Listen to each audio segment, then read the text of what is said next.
Hey guys, Evan Dan here. In this video, I'm going to go through all the Facebook jargon necessary to read your data on Ads Manager. Alright, have you ever been to a conference or Facebook conference or meet up some internet marketing friends and they start talking CPM, CPA, VC, ATC and you'll be like, huh, what are you talking, right? So after this video, rest assured that you have a good understanding of what these terms means. Alright, so let's get started.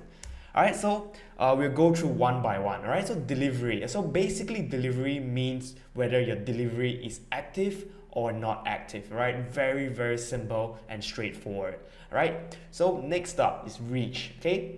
So what reach means is basically how much your ads have reached to the people or to the viewers. All right, so how much people have actually so-called seen your ad. All right, so reach basically means even if the viewer quickly scrolls through or swipes through your ad, it still means it has reached your viewer. All right, so next up, link clicks. All right, link clicks basically means the customer or the viewer has clicked on your specific ad. Right, so let's say that you have a link in there, right? You want your customer to click on your link.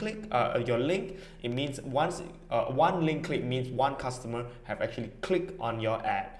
All right, click-through rate, all right, CTR link. All right, so basically CTR is a percentage. All right, it basically means the amount of people, the percentage of people that have seen your ad that will have clicked onto your specific link. All right, so let's say 100 people has been reached or have seen your ad, and there's one link click. All right, so basically that means a 1% click-through rate. Okay, so what is a good click-through rate? People always ask me. All right, for me and Steve, a good click-through rate generally ranges anything from 1 to 1.5% and above. Right, anything above 1.5 to 2 is really good. It means people are interested in what you're showing in your ad. All right, next up, all right, CPC. All right, CPC means it's a cost per click or cost per link click. All right, so basically, a good CPC means your ad is not that expensive to click for. All right, you don't really have to know in depth how Facebook calculates all this stuff. All right, but it's a good understanding, to actually know how much you're spending, per customer clicking into your store. Okay. Next up, CPM. All right, CPM is basically meaning the cost per 1,000 impressions. All right, or cost per impression. Okay, so basically it means the cost that it costs you to pay Facebook per 1,000 impressions. All right, basically impression is people who have seen your ads. All right, so again, a good CPM allows you to have a good understanding on how much you're spending, and you want to control your CPM as low as possible. So CPC, everything is low and you're paying as low as possible to acquire a customer. All right, next up is the funnel. Right, the very basics of your funnel. Right, so first up, when a customer, after clicking onto your ad, he'll arrive onto your website. So this person would have viewed content. Right, VC is view content.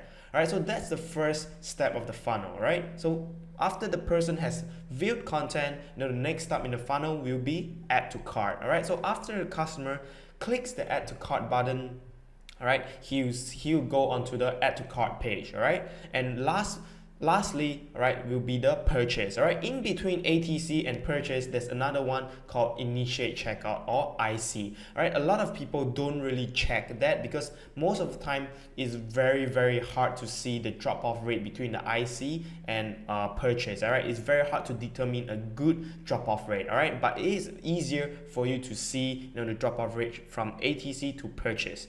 All right, so purchase is the final part of the funnel where the customer will finally make the purchase from your store. Okay, next up is CPP or CPA. All right, cost per purchase or the cost per action, depending on what action you want your customer to finally make. All right, so let's say you're not an e-commerce store, you're an app store, and your action you want the customer to make is cost per download. All right, for example, if you want the customer to download your app. All right, so for all e-commerce owners, definitely it will be CPP because how much it costs for each purchase or each acquired customer. All right, so generally, it is very easy to calculate, a CPP. It is very important to use your CPP to calculate, your profit margins as well. All right, and last but not least is ROAS. All right, so ROAS is the returns on ad spend. So basically, what it means, right? It's, let's say you spend $10 on ad spend, and you got $20 in sales. So basically that means 2 times return on ad spend. So basically you spend $10 and you get $20 in return. So that's 2 times of your initial investment. All right. So just cutting off, by doing some simple calculation, you're able to calculate your profit margin again, from all this CPP or your ROAS. Alright, so I hope you have right now you have a better understanding of what these terms means. So in another video, we actually go through how to set up your Facebook Ads Manager or Power Editor so that you're able to read the data clearly when your ads are launched. Alright, so that's all for this video. I'll see you in the next one.